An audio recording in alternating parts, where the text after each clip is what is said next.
आपल्या अहमदपूरमध्ये unlimited chicken थाळी पण फक्त 250 रुपयामध्ये. आणि मिळवा स्मार्ट वॉच आणि इयरबड. तर नमस्कार अहमदपूरकर, आपल्या पाटलाला आज काय तर झणझणीत खायचं होतं. मुळे निघालो अंबाजोगी रोड कडे. थोड्याच अंतरावर राईट घेऊन काळेगाव रोड लागतं. इथून फक्त काही मिनिटाच्या अंतरावर आपलं लोकेशन आहे, ते पण एकदम भारी वातावरणात. बेस्ट लोकेशनवर आपलं रुद्र हॉटेल आहे. आपण इथं नेहमी येतच असतो, पण आज रुद्र हॉटेलची अनलिमिटेड चिकन थाळी खाण्यासाठी पाटलाला घेऊन आलोय. चला मग आतलं नियोजन पाहू.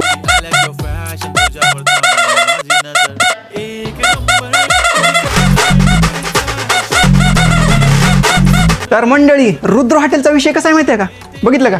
बघितलं नियोजन हो का? बर्थडे पार्टीसाठी स्पेशल नियोजन, VIP सुविधा, एकदम ACचा विषय, ते पण फक्त खाण्याचा प्राइस घेतात, बाकी कशाचाच विषय नाही. मुळे पाटलासाठी झणझणीत चिकन थाळी मागवली. तुम्हाला थाळीमध्ये अनलिमिटेड रस्सा, भाकर आणि सारं काही अनलिमिटेड असतं. आपण नॉनव्हेज खात नसल्यामुळे आपल्याला पण एक व्हेज थाळी मागवली आणि ते पण थाळी स्पेशलच आहे. आणि व्हेज करांसाठी ही पण अनलिमिटेड थाळी बनवली आहे. आपल्या पाटलांनी नॉनव्हेज थाळी खायला चालू केली. प्रमाणे आपल्या रुद्र हॉटेलची थाळी एकच नंबर असते आणि आता नव्याने व्हेज थाळी पण जबरदस्त आहे. अहमदपूरकरांनो, कधी येत आहे आपली अनलिमिटेड चिकन थाळी खाण्यासाठी? पत्ता आहे काळेगाव रोड, अहमदपूर.